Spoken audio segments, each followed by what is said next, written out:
అందరికీ నమస్కారం. తెలుగు స్టోరీస్ లైబ్రరీకి మీ అందరికీ స్వాగతం.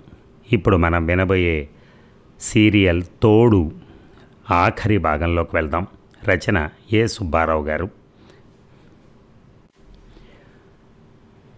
మరియాని ఎయిర్పోర్ట్ దగ్గర వదిలి గరాజ్లో కారు పార్క్ చేసి లోపలికొచ్చి సునందకు ఎదురుగా ఆసీనుడయ్యాడు వినోద్.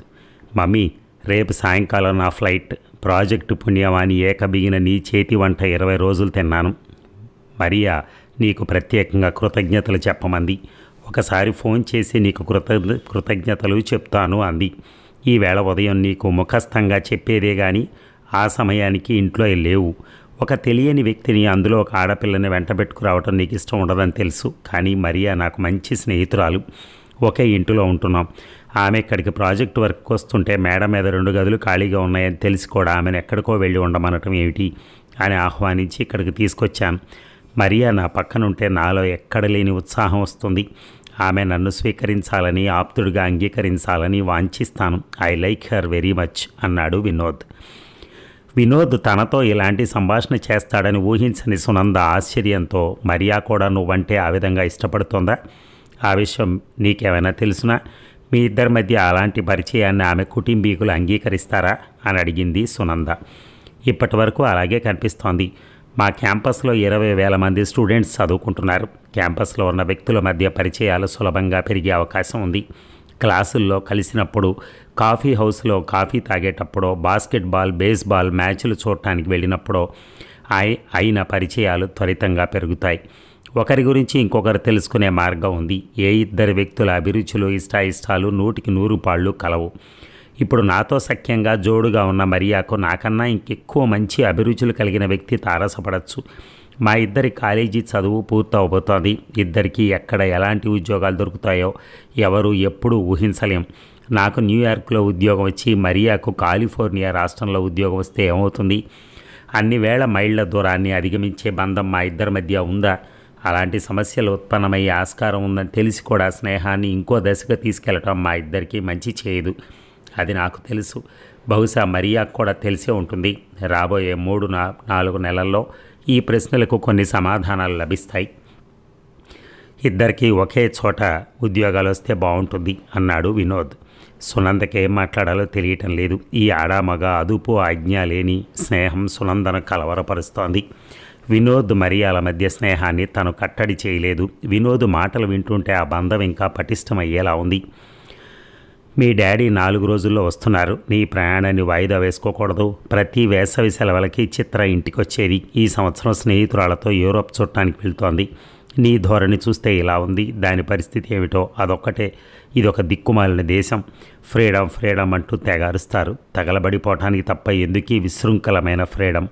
ఆ ఫ్రీడమ్ పేరిట తమను తామే ఆహుతి చేసుకుంటున్నారంటూ సునంద తలపట్టుకుంది. మమ్మీ, నీకు తెలిసే ఉంటుంది. చిత్ర స్నేహితురాలు ఇంకొక 2 విద్యార్థులు కలిసి 4 గదులున్న ఇంటిని అద్దెకు తీసుకుని ఖర్చు తగ్గించుకుంటూ ఉంటున్నారు. చిత్ర ఆ ఇంటిలో ఉన్న ఇంకో కుర్రాడు యూరోప్ చుట్టానికి వెళుతున్నారు. ఈ దేశంలో అన్నిటికన్నా ముఖ్యంగా వాంఛించేది ఫ్రీడమ్. అది లేకపోతే ఇంకేవీ లేదు. అయితే ఈ ఫ్రీడమ్స్ సరిగా ఉపయోగించుకోవటంలోనే ఉంది విజ్ఞత. నా ఇష్టం వచ్చినట్టు నేను చేస్తాను, లేకపోతే అది నా ఫ్రీడమ్ మీద ఆంక్ష అని నిప్పులో చేయి పెడితే కాలక మానదు. దానిని దుర్వినియోగం చేసుకోకుండా సదుపయోగం చేసుకోవటం వలన మన చేతుల్లోనే ఉంది. డాడీ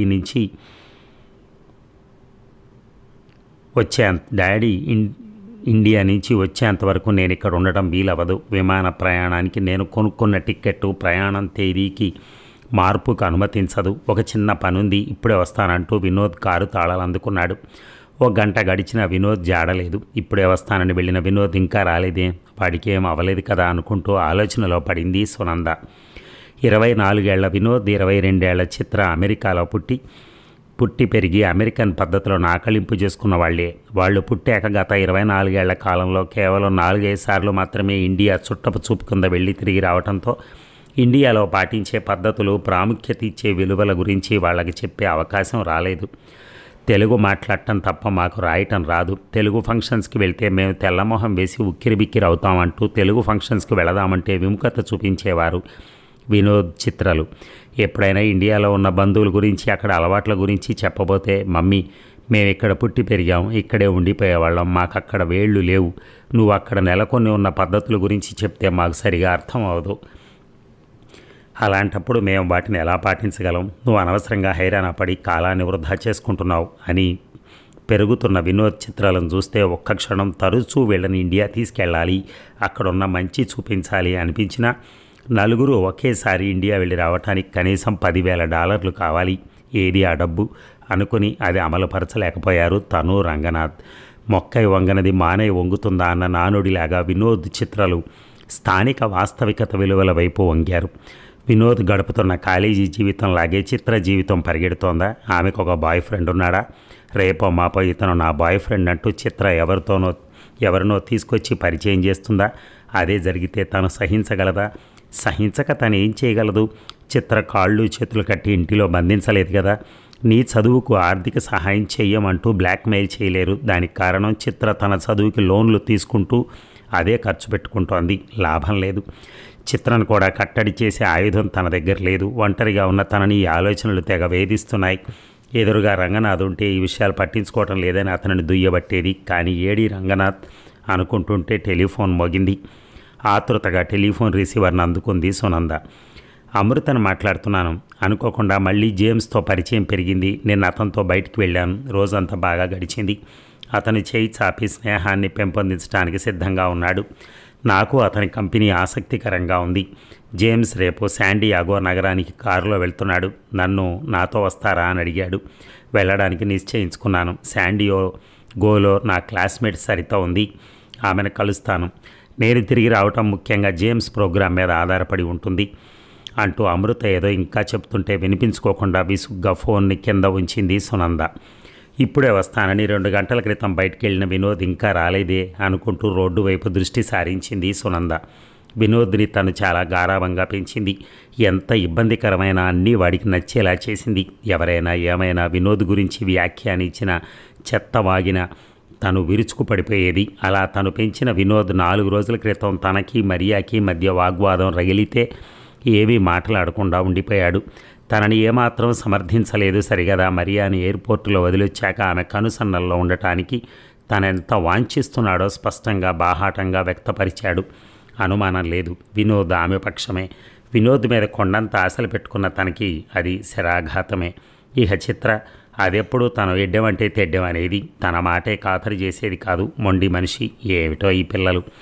తన ఊహల ప్రపంచం చిన్నాభిన్నమయ్యేటట్లుంది. తను ఒంటరిదాన్ని అయ్యేటట్టున్నాను అనుకుంటూ ఉంటే ఆలోచనలోకి అమృత వచ్చింది. అమృత ధైర్యవంతురాలే. 2-3 సార్లు పరిచయమైన జేమ్స్తో ట్రిప్కి వెళ్తోంది అని ఒక్క క్షణం అనిపించినా నా బొంద ధైర్యం. ముందు వెనక ఆలోచించకుండా అలా విచ్చలవిడిగా బరి తెగించి వెళ్ళడం ఏమిటి అనుకుంది. అంతలో సారీ మమ్మీ, ఆలస్యమైంది. మరి ఆ ప్రాజెక్టుకి సంబంధించిన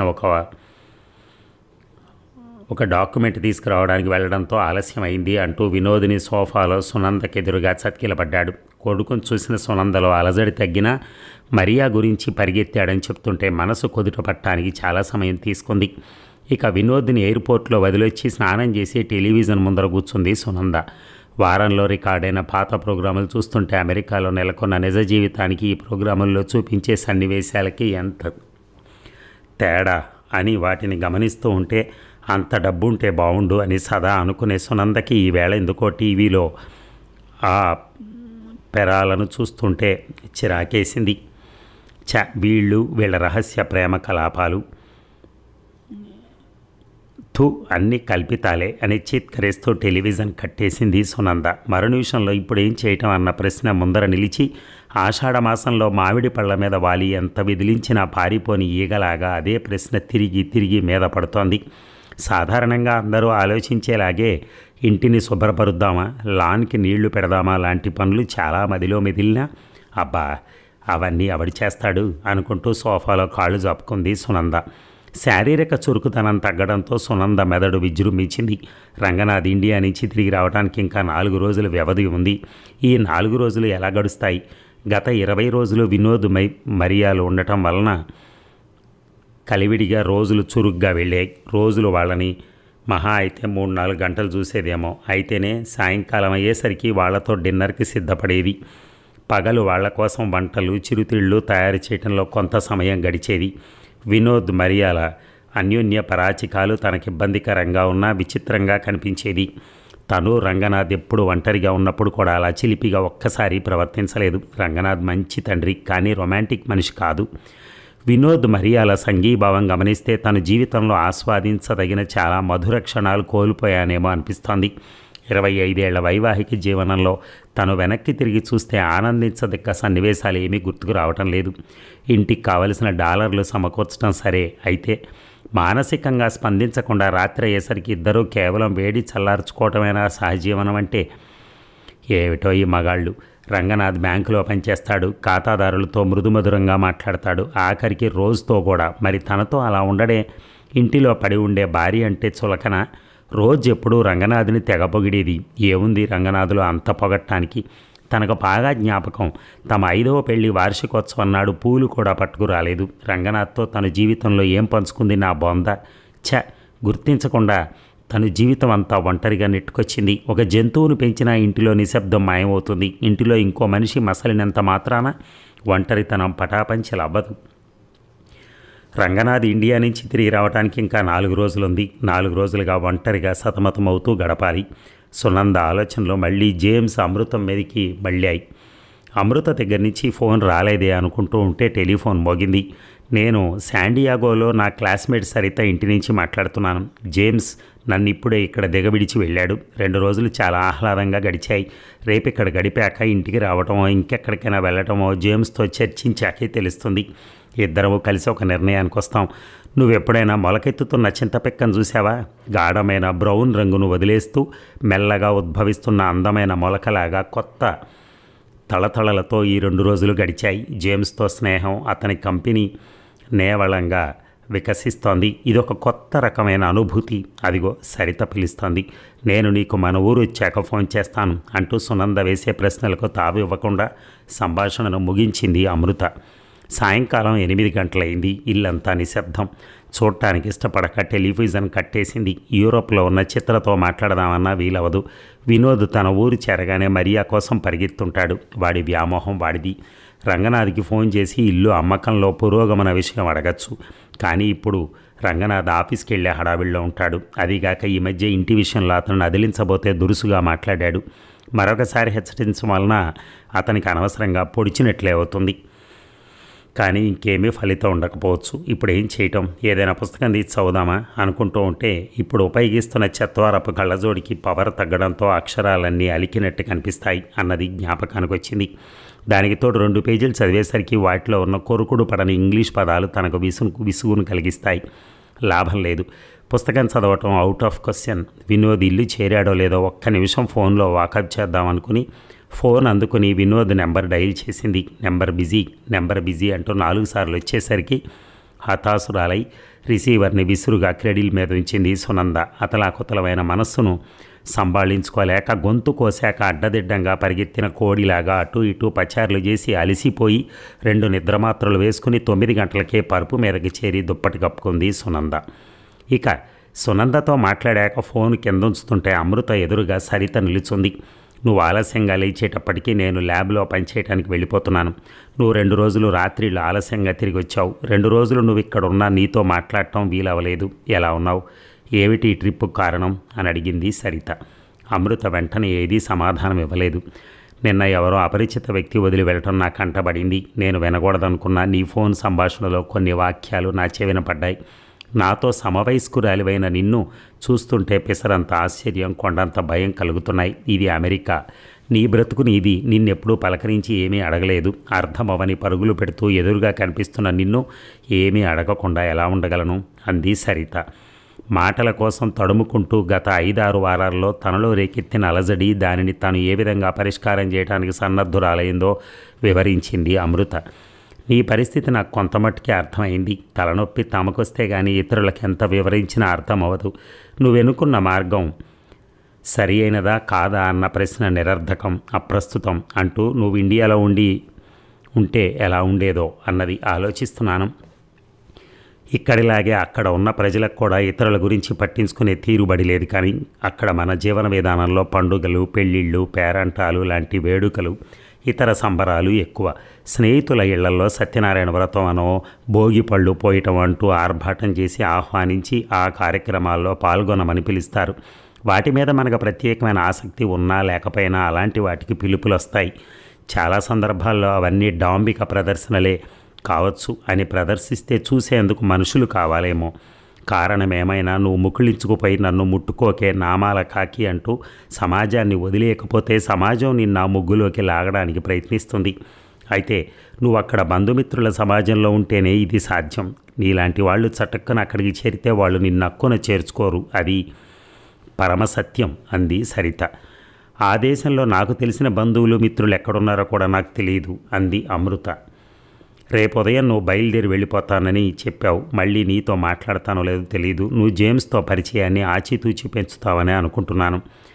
నిన్ను నువ్వు రక్షించుకోవటానికి తగిన జాగ్రత్తలు తీసుకుంటున్నావా? ఆ పరిచయం ఎక్కడికి దారి తీస్తుందన్నది నీకే తెలియదు. సహజీవనమా, వివాహమా? కాలమే చెప్తుంది కాబోలు దానికి సమాధానాన్ని అంది సరిత. చూడాలి ఇది ఎలాంటి మలుపులు తిరుగుతుందో అంది Amrita. Best of luck, good night అంటూ తన గదిలోకి వెళ్ళింది సరిత. సరిత చేసిన హెచ్చరిక అమృతను ఆలోచనలకు తోసింది. జేమ్స్తో గడిపిన రోజులు, ముఖ్యంగా మొదటి 2 రోజులను నెమరు వేసుకుంది. ఉదయం 9 గంటలకు కాలింగ్ బెల్ శబ్దం వినగానే హుటాహుటిన చేతి సంచితో ఇంటిలోంచి బయటపడి జేమ్స్ కారులో కూర్చుని సర్దుకోబోతుంటే 1 మినిట్, మనకి దాదాపు 3 గంటల పైనే ప్రయాణం ఉంది.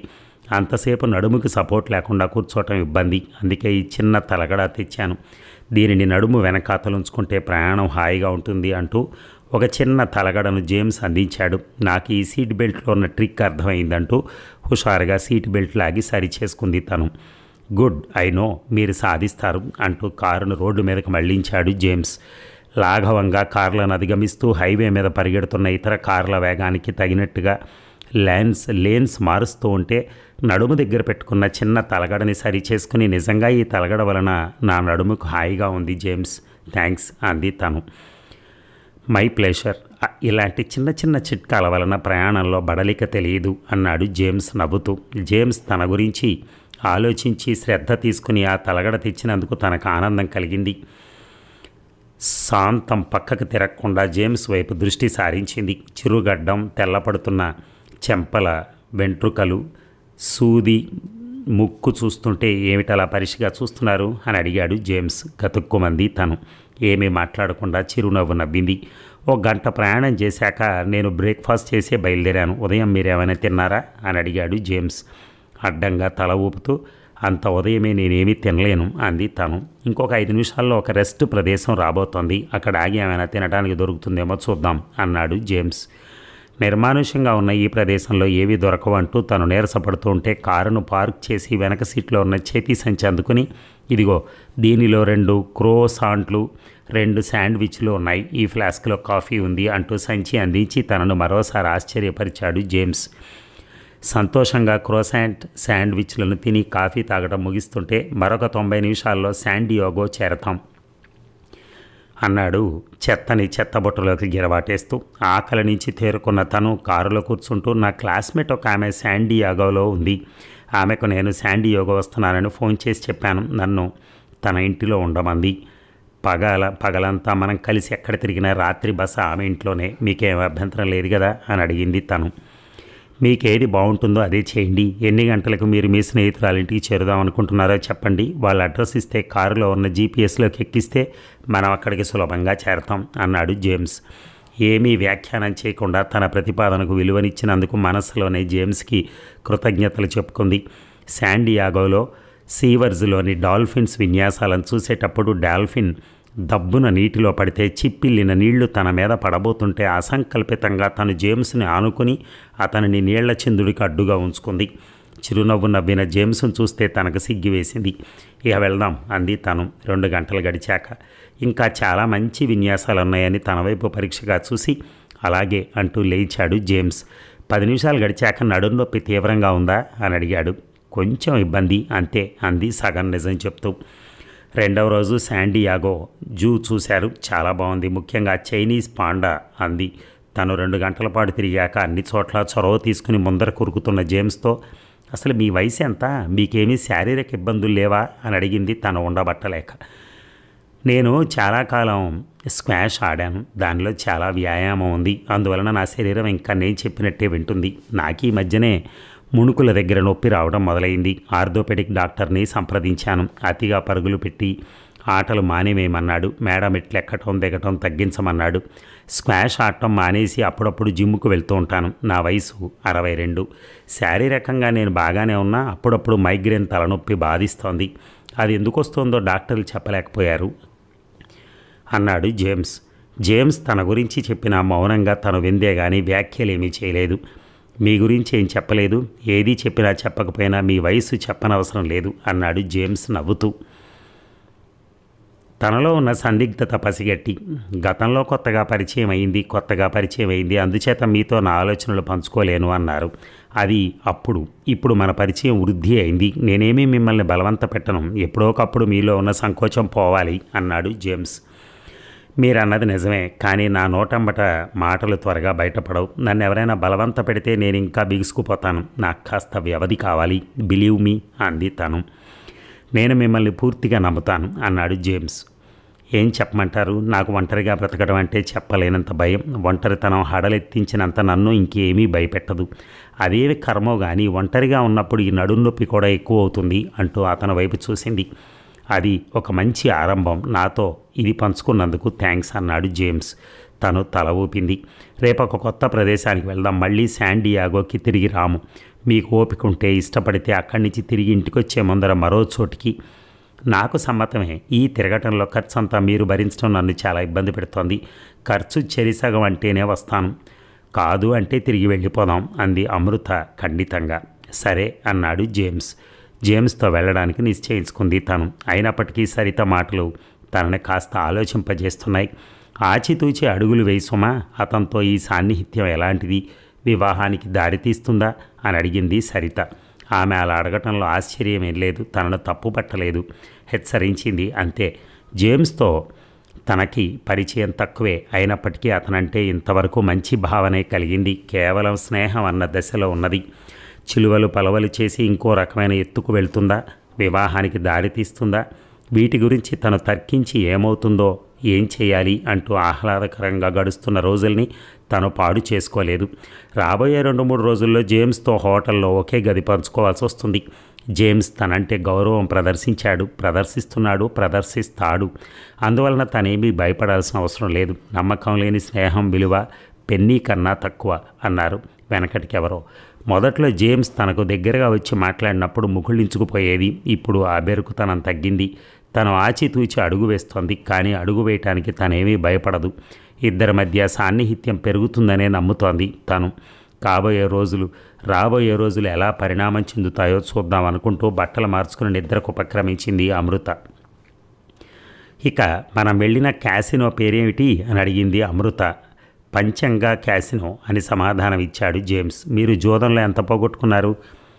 $150. నాకు $100 లాభం వచ్చింది. ఇంకాసేపు ఆగితే మరింత గెలుచుకునేవారేమో. కావచ్చు, వచ్చింది కాస్త పోవచ్చు కూడా. క్యాసినోలో సిగరెట్ వాసన భరించలేనంతగా ఉంది. అందుకే ఉండలేకపోయాను. మీకు ఇంకా క్యాసినోలో ఉండాలనిపించిందేమో. సరదాగా మనం క్యాసినోకి వెళ్ళాం, కాసేపు గడిపాం. నాకు తలనొప్పి ప్రారంభం అవ్వకుండా బయటపడ్డాం అన్నాడు జేమ్స్. అంగీకారంగా అమృత తల ఊపింది. మరొక గంటలో మనం ఆ ప్రదేశానికి చేరతాం. హోటల్లో సామాన్లు పడేసి కాసేపు రిలాక్స్ అయ్యాక బయటికి వెళదామంటూ కారు వేగం పెంచాడు జేమ్స్. నాకు కారు డ్రైవింగ్ వచ్చు. నేను కాసేపు డ్రైవ్ చేసేదా? వద్దు. ఏ, నా డ్రైవింగ్ మీద మీకు నమ్మకం లేదా? అదేమీ రాదు. నేను డ్రైవ్ చేయకుండా ప్యాసింజర్ సీట్లో కూర్చుంటే 15 నిమిషాల్లో నాకు తలనొప్పి ప్రారంభమవుతుంది. సరే అంటూ కళ్ళు మూసుకుంది అమృత.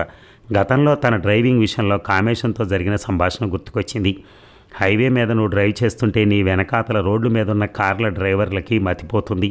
అంత నెమ్మదిగా నువ్వు కారును ఎందుకు నడుపుతున్నావో తెలియక జుత్తు పీకేసుకుంటారు. నేను చెప్పింది నిజమో కాదో కావాలంటే వెనక్కి చూడు. ఎన్ని కార్లు బారులు గట్టి ఉండిపోయాయో. ఇటు చూడు, నిన్ను కార్లు ఎడమ పక్క నుంచి కుడి పక్క నుంచి ఎలా దాటుకు వెళ్తున్నాయో అంటూ సరదాగా కామేశం ఎద్దేవా చేశాడు. ఇక దాదాపు జేమ్స్ నడుపుతున్నట్టే కామేశం కారును బాగా నడిపేవాడు. జేమ్స్ కామేశం కదలికలు హావభావాల్లో చాలా తేడా ఉంది. కామేశం అనుకుంటూ ఆగింది. అమృత కామేశంని జేమ్స్ని ఎందుకు పోల్చి చూస్తోంది తను?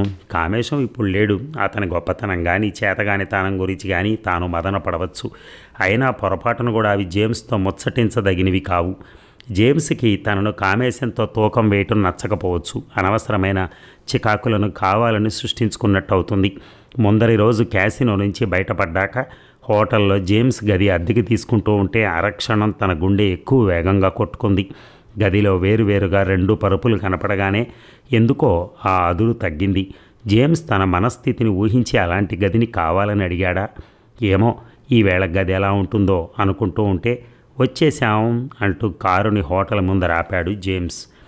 కారు దిగి సామాన్లతో జేమ్స్ వెనకాతల గదిలోకి ప్రవేశిస్తూ ఉంటే ఒకే ఒక పెద్ద మంచం కనపడగానే ఉలిక్కిపడింది అమృత. వేరువేరు మంచాలు లేవే అనుకుంటూ ఉంటే గది ఎలా ఉంది, నచ్చకపోతే మరో చోటుకి వెళ్దాం అన్నాడు జేమ్స్.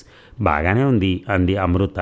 బీచ్ ఇక్కడికి దగ్గరే, మీరు ఎప్పుడైనా సముద్రంలో స్నానం చేశారా? ఐ లవ్ ఇట్ అన్నాడు జేమ్స్.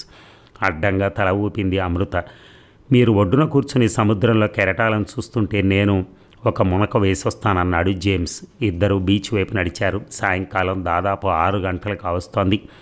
పశ్చిమం వైపు సూర్యుడు తొందరపడుతూ అలసిపోతూ పరుగులు పెడుతున్నాడు. నీటిలోంచి బయటకొచ్చి తదేకంగా ఆకాశం వైపు చూస్తున్న అమృతం చూస్తూ తువ్వాలతో తుడుచుకున్నాడు జేమ్స్.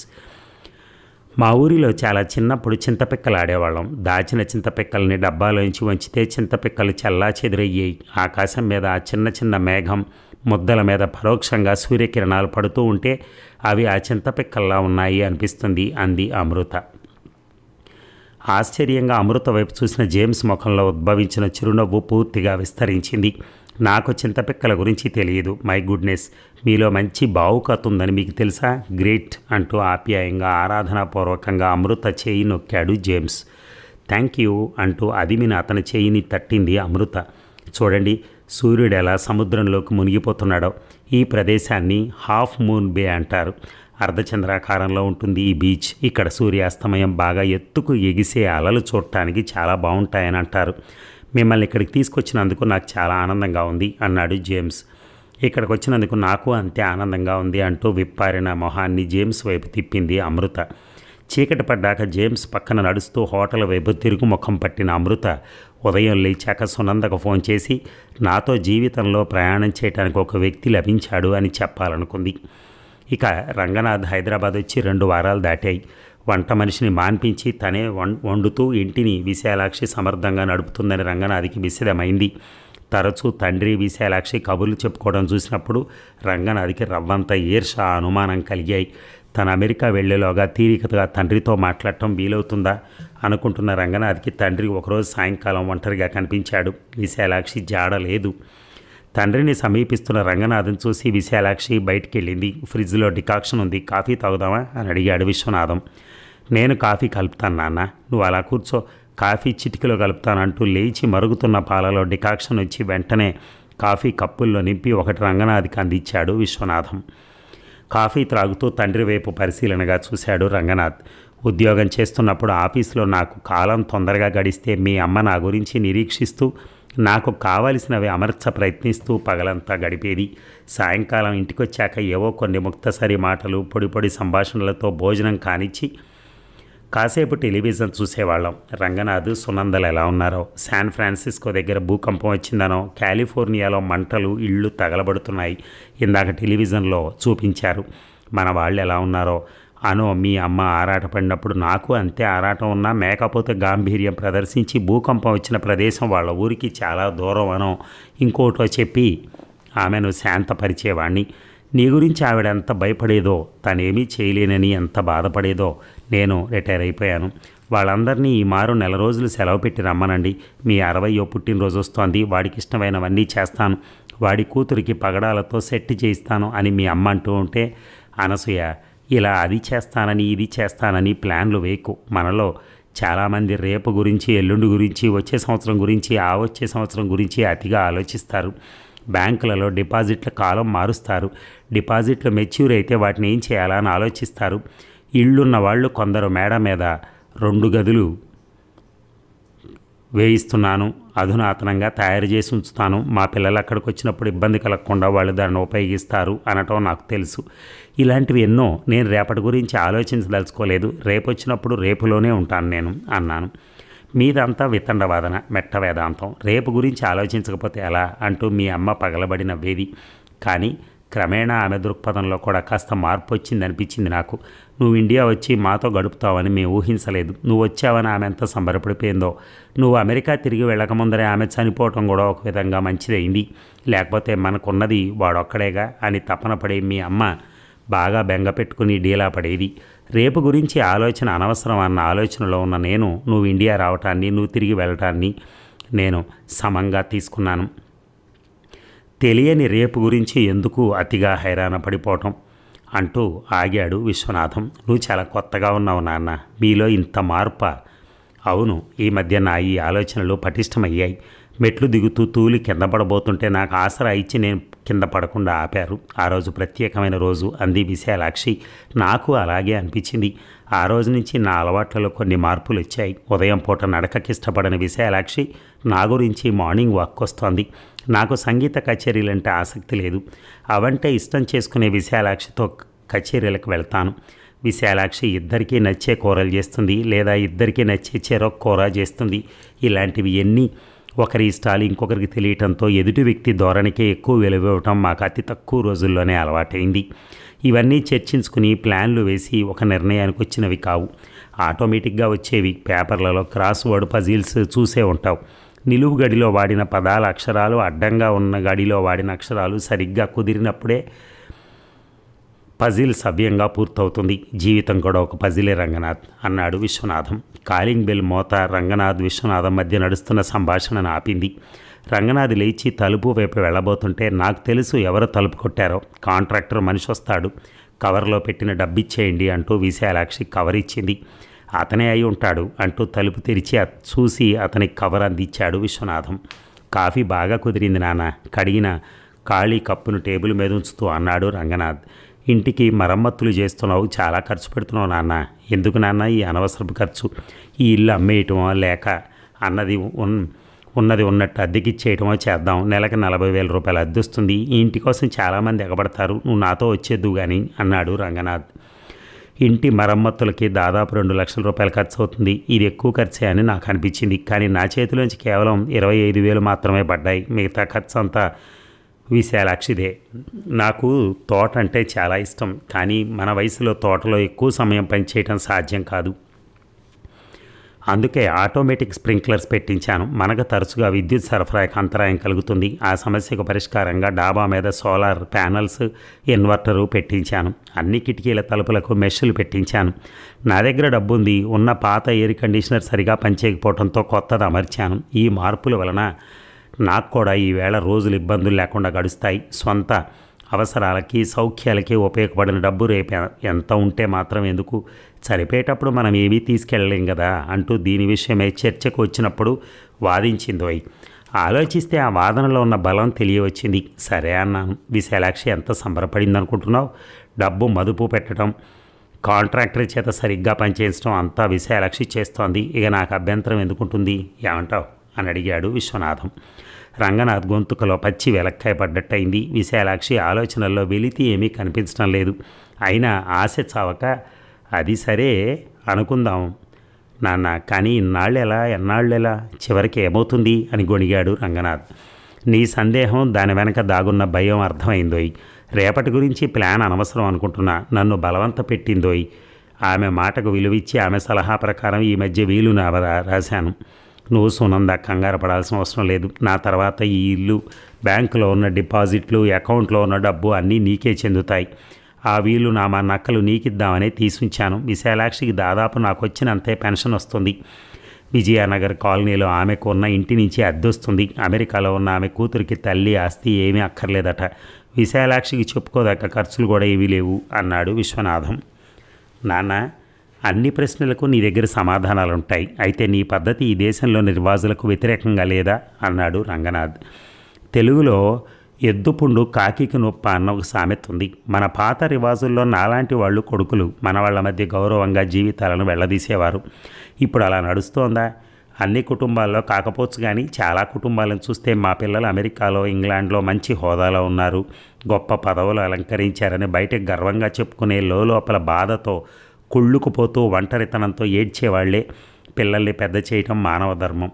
పెద్దయ్యాక పెద్దల గురించి పట్టించుకోకుండా పిల్లలు తమ దారిన తాము వెళ్ళటం జంతు ధర్మం. నీ భవిష్యత్తు కోసం నువ్వు దూరం వెళ్ళావు, చాచిన మా చేతుల్లో మెల్లగా ముడుచుకున్నాం. నీ భవిష్యత్తు కోసం నువ్వు చూసుకోవటంలో తప్పేవి లేదు, అది నీ ఇష్టం అని సరిపెట్టుకున్నాం. ఇప్పుడు నువ్వు వచ్చి బ్రతకండి ఇది నా కోరిక నువ్వు అనటం సబబేనా? అలా చేయటం నాకు ఇష్టమైతే ఏ సమస్య లేదు, అలా లేనప్పుడే వస్తుంది చిక్కు. ఒక ప్రశ్నకు సమాధానం చెప్పు రంగనాథ్. జీవితం అంతా నీ ఇష్ట ప్రకారమే నడిస్తే మాకిష్టమైనట్టు ఎప్పుడు చేస్తాం? ఏం చేయటం? మన పిల్లలు మన మనవలు అని తమను తాము సమర్థించుకుంటూ లేదా మభ్యపెట్టుకుంటూ ఉన్న కాస్త జీవితాన్ని కొందరు అసంతృప్తితో నెట్టేస్తారు. నాకున్న ఈ కాసిన్ని రోజులు నా కోసం నాకు ఇష్టమైనట్టు గడుపుతాను. పాలు కాచి టేబుల్ మీద ఉంచితే సాయంకాలం అయ్యేసరికి అవి విరిగిపోతాయి. కానీ పాలు కాచాక ఉదయం కాస్త తోడు వాటికి వేస్తే సాయంకాలం అయ్యేసరికి కమ్మని పెరుగు అవుతుంది. నీకు సుమతీ శతకం పద్యాలు జ్ఞాపకం ఉన్నాయా? వరి పంట లేని ఊరును దొరయుండని ఊరు తోడు దొరకని తెరవున్ ధరను పతిలేని గృహమున్ నరయంగ రుద్రభూమి ఎనదగు సుమతి అంటూ బొంగురుబోయిన గొంతుకుతో సుమతీ శతకంలో పద్యం చదివాడు విశ్వనాథం. రంగనాథ్ ఏమీ మాట్లాడలేదు. విశ్వనాథం తిరిగి మొదలెట్టాడు. విశాలాక్షి ఒంటరిదే. మా రెండు బ్రతుకు గీతలు ఒకదానికి అడ్డంగా ఇంకొకటి కేవలం యాదృచ్ఛికంగా పడగానే మా ఇద్దరి ఒంటరితనం పటాపంచలైంది. విశాలాక్షి తోడు నా ఒంటరి జీవితంలో కొత్త మార్పును తెచ్చింది. మరొకటి చెప్పు రంగనాథ్. నా ఈ పెద్ద ఇల్లు హైదరాబాద్ జూబ్లీ హిల్స్లో కాకుండా ఏ శృంగవరపు కోటలోనో లేదా పాయకరావుపేటలోనో ఉంటే నా గురించి ఈ ఇంటి గురించి ఎంత తీవ్రంగా మీరు ఆలోచించేవారా అని అడిగాడు విశ్వనాథం హీనస్వరంతో. దాదాపు 40 ఏళ్ల క్రితం స్నానం చేయించడానికి తండ్రి తన బట్టలు ఊడదీసినప్పుడు తనలో ముప్పిరిగొన్న సిగ్గులా ఈనాటి తండ్రి మాటలు తనను వ్యవస్థలుండి చేసినట్టు అనిపించి సిగ్గుతో తలవంచుకుని పడగదిలోకి వెళ్ళి చీకటిని పట్టించుకోకుండా పరుపు మీదకు వాలాడు రంగనాథ్. హాల్లో నిశ్శబ్దం. గోడలలోంచి నేల మీద చూరు నుంచి తన్నుకొస్తూ గదిలో వాతావరణాన్ని ఊపిరి తీలేనంత దట్టంగా కర్కశంగా నలిపేస్తూ ఉంటే బయట కుర్చీలో కూర్చుని దాదాపు 1 గంట సేపు తండ్రి కొడుకుల మధ్య నడిచిన సంభాషణను విన్న విశాలాక్షి మెల్లగా లేచింది. ఎంతో కాలంగా నిబిడీకృతమై లోపల పేరుకుపోయిన ఆవేదన బయటపడ్డాక విశ్వనాథం మనస్సు శాంతించినా నిశ్శబ్దంగా ఉన్న గదిలో అతని బలమైన ఊపిరి శబ్దం చేస్తోంది. తలుపు తీసుకుని లోపలికి ప్రవేశించబోతూ ద్వారం దగ్గర నిలబడింది విశాలాక్షి. అలికిడి విని తలుపులు వైపు చూశాడు విశ్వనాథం. ఎలక్ట్రికల్ బల్బ్ వెలుతురు విశ్వనాథం కళ్ళల్లో పడుతోంది. విశ్వనాథం కంటిలో తిరిగిన నీరు మెల్లగా ఇంకిపోయినా ఇంకా కనుపాపల మీద పొర తచ్చాడుతూ ఉంటే లోపలికి వస్తున్న విశాలాక్షి విశ్వనాథంకి స్పష్టంగా కనిపించడం లేదు. విశాలాక్షి లోపలికి వచ్చిందని గ్రహించిన విశ్వనాథం మనస్సు చల్లగాలి తగిలి వర్షించిన మేఘంలా రోదించి కంటిలోనికి నీరు తెప్పించింది. ఒక కన్నీటి చుక్క కిందకి జారుదామా అని సంశయిస్తుంటే వెనక నుంచి విశ్వనాథం చుట్టూ తన 2 చేతులను ఆప్యాయంగా పెనవేసి దగ్గరకు లాక్కుంది విశాలాక్షి. ఇక విమానంలో కూర్చుని సీటు బెల్ట్ పెట్టుకుంటున్న రంగనాథ్ గుండె బరువుగా ఉంది. సీట్ బెల్ట్ ఎలా పెట్టుకోవాలో, దాన్ని ఎలా ఊడతీయాలో, విమానంలో ఒత్తిడి తగ్గితే ఆక్సిజన్ మాస్కులు వస్తాయని ఇతర హెచ్చరికలు ఇస్తున్న ఎయిర్ హోస్టెస్ను గమనించకుండా రంగనాథ్ కళ్ళు మూసుకున్నాడు.